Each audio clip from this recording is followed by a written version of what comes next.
Donc, je vais vous parler d'un grand sujet. C'est un grand sujet,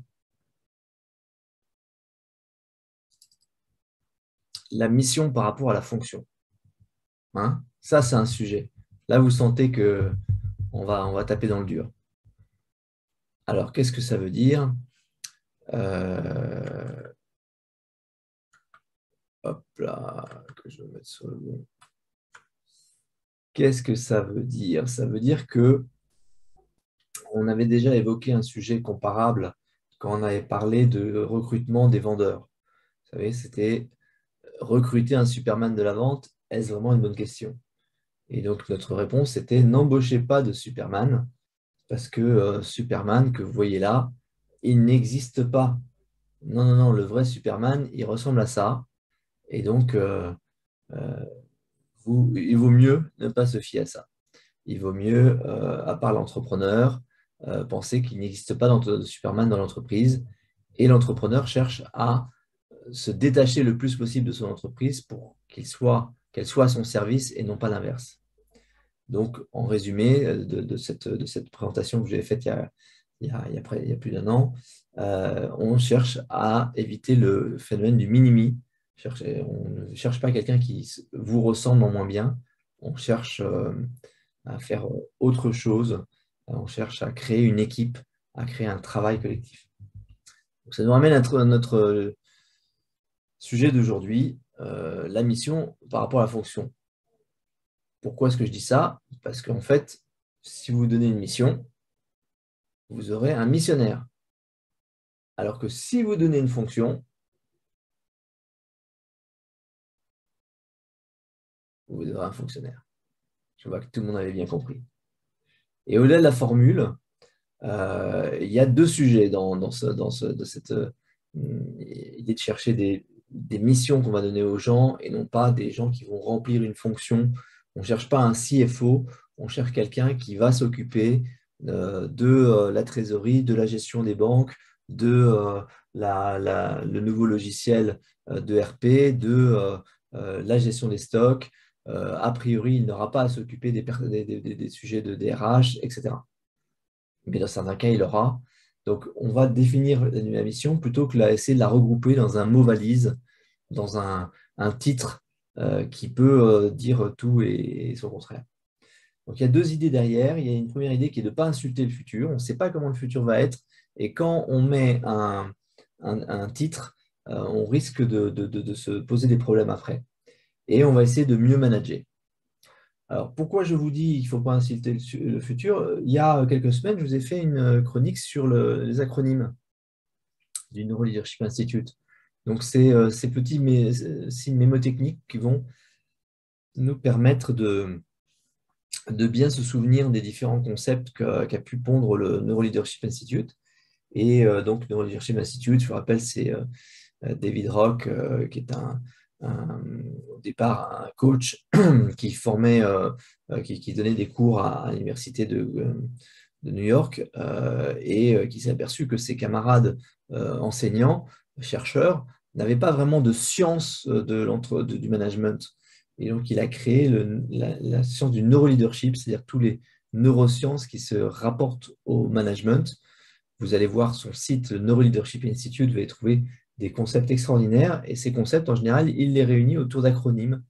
Et ils avaient fait un article il n'y a pas longtemps sur les 4 acronymes qu'ils ont mis en avant, qui est le SCARF, le foulard, EDGES, qui se rapporte à la mémorisation et à l'enseignement, SEEDS, qui se rapporte à tous ces biais qui nous entourent, qui entourent notre décision, et puis TAPS, qui était la question de savoir si on était bien en train d'interroger plutôt sur les process que sur les solutions.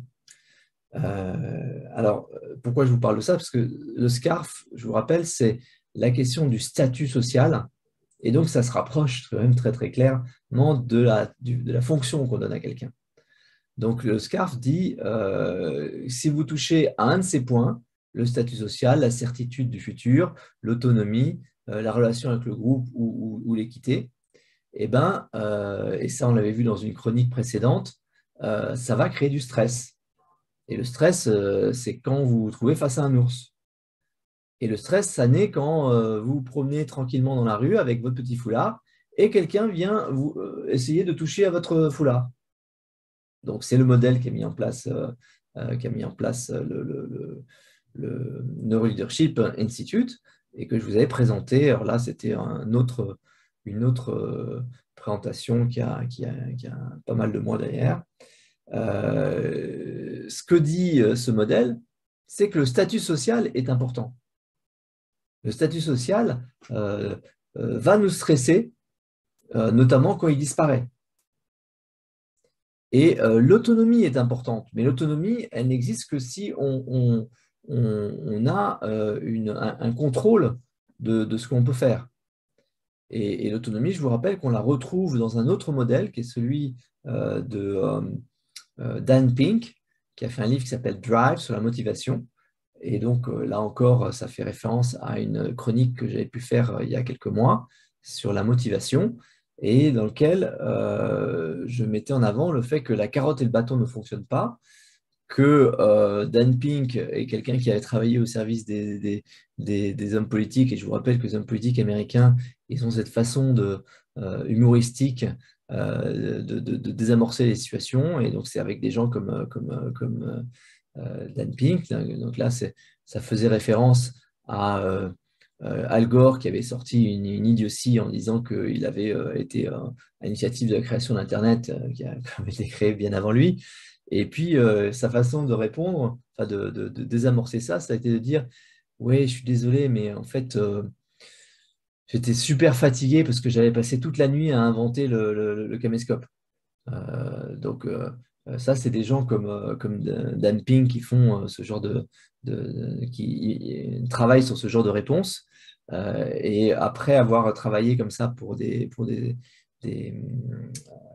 hommes politiques américains, il avait commencé à écrire des livres, dont le premier était A Whole New Mind, qui dit qu'on enseigne à l'école des choses qui sont plutôt du cerveau gauche, c'est-à-dire compter et mémoriser des choses, alors que c'est justement ce que l'ordinateur saura toujours mieux faire que nous, compter et mémoriser les choses.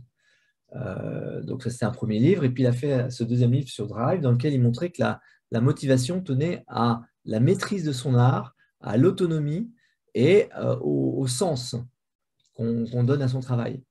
La maîtrise de son art, c'est le joueur de guitare du dimanche qui ne fait pas ça pour devenir un guitar héros, il fait ça parce qu'il est content de progresser week-end après week-end. L'autonomie, donc c'est ce qu'on évoquait, c'est le savoir qu'on est en décision de ce qu'on fait et comment on le fait. Donc ça, il y a quatre éléments là-dessus. Les 4 T, c'est on peut choisir la tâche qu'on va faire parmi d'autres, on peut se répartir les tâches entre collaborateurs. C'est mieux que d'avoir un assignement de chaque tâche à chaque collaborateur. On peut, donc ça c'est le premier T, le task, on peut décider de quelle façon on va le faire, donc c'est T pour technique, avec quelle équipe, le team, et avec quel time frame. Si on a ces 4 T, on est en autonomie.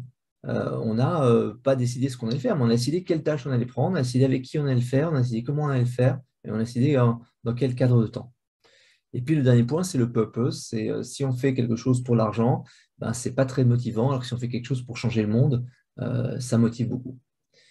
Dan Pink a rajouté 2 autres éléments de motivation qui sont l'équité qu'on retrouve dans le SCARF aussi et le kindness qui est le fait qu'on a le sentiment qu'on s'occupe de nous. Ça fait référence à une fameuse expérience dans les ateliers de Ford où on avait regardé si en augmentant la lumière, ça augmentait la productivité. Et chaque fois qu'on augmentait la lumière, ça augmentait la productivité. Et puis à un moment, il y a une fausse manœuvre qui a été faite et on a réduit la lumière et ça augmentait la productivité. Donc la conclusion, ce n'était pas le fait de monter ou baisser la lumière qui comptait, mais le fait qu'on faisait quelque chose pour essayer pour l'usine, pour l'équipe. Bref, donc recruter quelqu'un à l'aide d'une fonction en lui disant tiens, je te recrute comme CFO, c'est pratique. C'est pratique parce qu'en fait, on va le payer avec de l'orgueil. C'est quelqu'un qui qui est chef comptable, et ben, on lui dit je te recrute comme CFO. Donc là, il vient parce qu'il sent que c'est un up pour lui. Mais ça va coûter cher demain, quand on va s'apercevoir qu'il n'était pas le bon, quand on va s'apercevoir qu'on doit le remplacer par quelqu'un d'autre, mais on va quand même le garder parce qu'il sait faire des choses, mais c'est juste qu'il ne sait pas faire les choses que doit faire un CFO. Donc, ça va être un sujet. Donc, je vais justement prendre l'exemple du comptable. Le comptable qui est recruté au début de la startup, au début de l'entreprise, bah, c'est quelqu'un qui il fait la compta, donc c'est bien. Et puis, ça évite d'avoir, pour l'entrepreneur, à se préoccuper de ces choses-là. Ça évite de devoir travailler sur des choses qui l'insupportent. Et petit à petit, la boîte va grossir et le comptable va prendre une fonction de plus en plus importante dans l'entreprise. Il va devenir le CFO. Et le CFO, ça veut dire que, en fait, il est l'homme de confiance. Il sait tout dans l'entreprise. Il sait tout sur vos opérations. Il sait qu'est-ce qu'on a acheté, combien, etc. Mais il sait aussi tout de vos optimisations, de combien vous êtes payé, comment vous avez fait pour récupérer des parts de la boîte sur le dos des investisseurs. Enfin, c'est lui qui vous a aidé à faire tout ça. Mais est-ce qu'il sait parler aux banques? Ben, peut-être, peut-être pas. Est-ce qu'il sait gérer le chantier de RP, le logiciel de gestion de gestion intégrée? Le logiciel qui va permettre de juste rentrer les achats, de rentrer les ventes, et puis tout ça va en continu nous produire de la compta. Ben, c'est un gros chantier. Et si vous le faites de travers, ça peut coûter des dizaines de millions. Un de nos clients comme ça avait ce problème de directeur financier. Le chantier ERP avait été mal géré et le système de gestion intégré, à chaque fois qu'il y avait un objet qui manquait en stock, il le recommandait. Et tous les jours, il recommandait. Et à nouveau, le client qui faisait 60 millions de chiffres à l'époque, ou 70 millions, s'est retrouvé avec 20 millions de stocks en commande. Et il a dû annuler tout, mais il a quand même eu 10 millions de transformer le système comptable pour qu'il soit adapté à la croissance internationale qu'on a avec les 15 filiales qu'on a montées, etc. Peut-être, peut-être pas, mais en tout cas, quand on lui a mis le titre de CFO, on ne s'est pas posé cette question-là. Donc, on n'a pas conscience de ses missions. On a remplacé ça par un titre. Donc, il est CFO, pas très différent. Alors, à l'armée, on dit toujours, hein, il faut une mission, il faut un chef et il faut des moyens. Et s'il ne sait pas faire, c'est qu'on ne lui a pas donné les moyens. Donc, vous êtes le responsable. On ne l'a pas formé, on ne lui a pas mis les, les cadres qui peuvent l'aider à assurer cette mission. On ne lui a pas confié, on l'a pas confié à un mentor qui puisse l'aider à évoluer là-dessus. On est responsable. Mais en général, c'est juste qu'on n'a pas réfléchi. On ne s'est pas posé la question. Donc, parler en termes de mission, ça a un intérêt pour vos collaborateurs. L'intérêt, c'est que c'est rassurant. On a un cadre d'action, on comprend l'interface avec les autres parce on comprend les missions des autres. On peut exprimer ses insuffisances parce qu'on n'est pas incapable en tant que CFO, on n'est juste pas avec les bonnes infos et la bonne compréhension de ce que va demander l'installation d'un nouveau système informatique. Donc là, l'avantage, c'est qu'on sait ce qu'on ne sait pas. C'est le début de... Après, on peut du coup aller le chercher. L'intérêt pour vous, bah, c'est de savoir ce qu'il a déjà fait, de savoir ce qu'il a vu faire, de savoir ce qu'il a appris à faire, mais de savoir aussi ce qui l'intéresse. Et puis, ça a un autre intérêt, c'est le contrôle. Parce qu'on sait ce qu'on doit contrôler, quels sont les points faibles, Donc, on peut concentrer son attention sur un nombre de points réduit. Et puis, ça permet d'agir, de former, d'aider, d'accompagner, de venir avec lui aux réunions avec les banquiers pour le faire grandir là-dessus.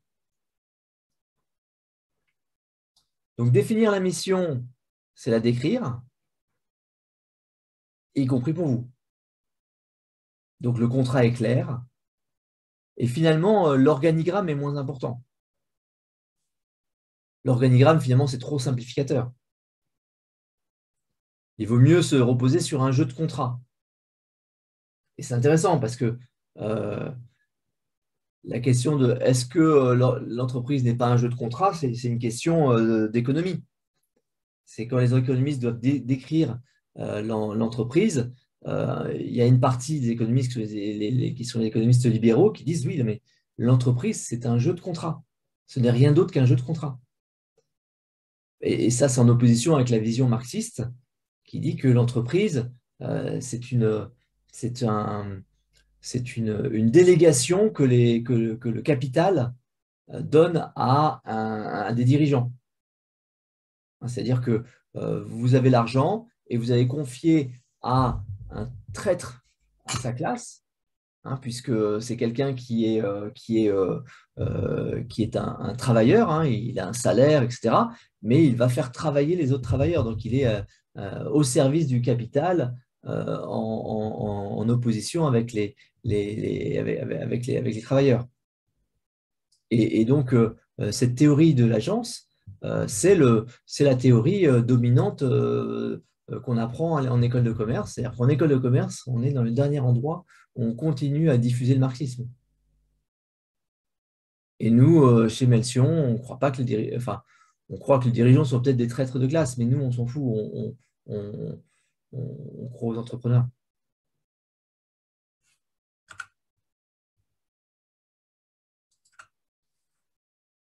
Voilà, voilà.